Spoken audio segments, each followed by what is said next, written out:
Escape the array of affection. Siefeng Life Chanuan. September 8, 2020. Of the 36 8-diagram arrays, the most difficult one to escape from is that of affection.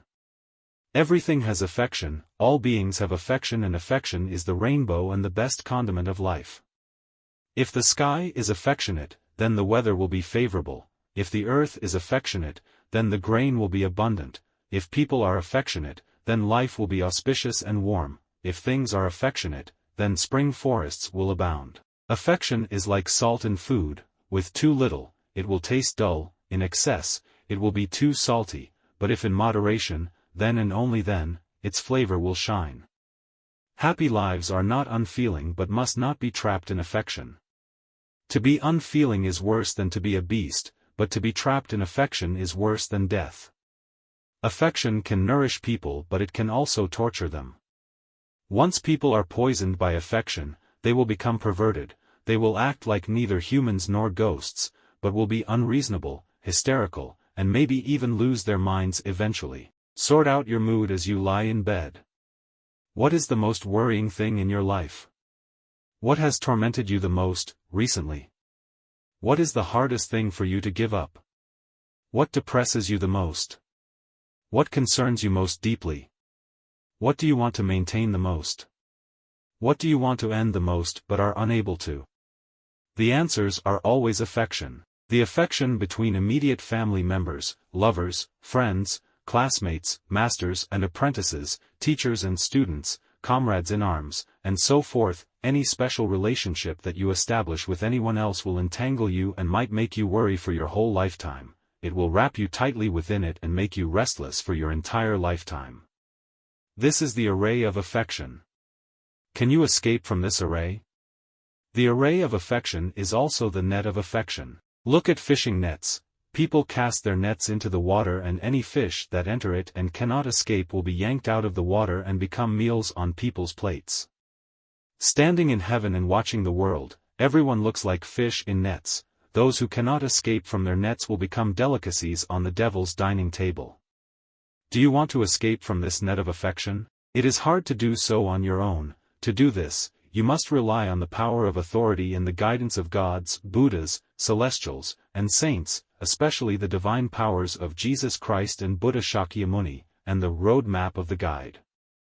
There is very little chance of escaping from it if you try your own way blindly. The most difficult nets to escape are the parents' and children's nets. Who can abandon parents' and children's affection, and are they not monsters if they do? Would they still be human? So, if you do not rely on the power of authority, then you cannot and you will not escape. The second most difficult net is the one of couples' affection. Now, more and more people are not marrying, which means that they can escape from the nets of couples' affection. Many people escape from nets of couples' affection by divorcing. More couples who are sticking to it want to escape but are reluctant to leave or find it hard to escape. In this case, they need the roadmap of the guide even more. The next most difficult one are the lovers' nets between boyfriends and girlfriends, which are also nets of affection that make people enjoy each other so much as to not want to leave each other and be willing to go through fire and water and hurl themselves into flames willingly. Life's joys, sorrows, bitters, and sweets are induced fully in this net of affection, like raging fires moving the earth and frightening heaven.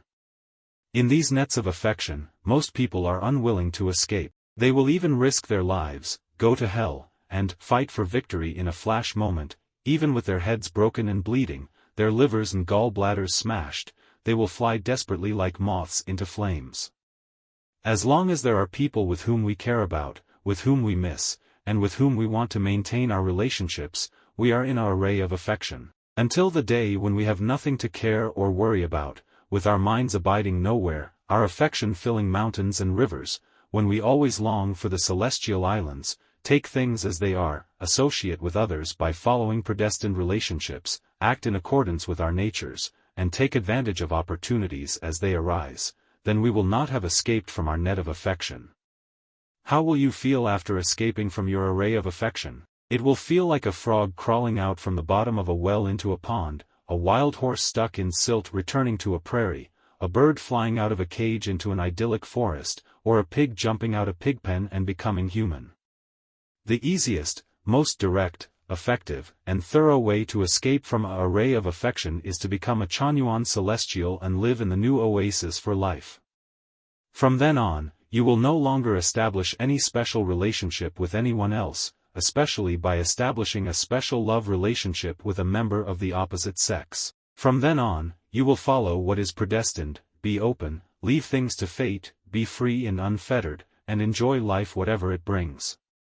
When the wind blows through a clump of scattered bamboo, it makes a swishing sound, but as soon as it passes, no sound is left behind and silence reigns itself once more among the bamboo plants. When geese fly over ponds in winter, their reflections are seen on the water, but as soon as they move on, their reflections vanish. Do not be nostalgic for that illusion and do not miss the passing clouds, but fix your eyes on the celestial islands of the Elysium world, trek and climb, enjoy the scenery all the way, never stay and be obsessed with any beautiful scenery, never let anyone impede your pace forward, everything will work itself out and you will ascend to the fairy world as it happens.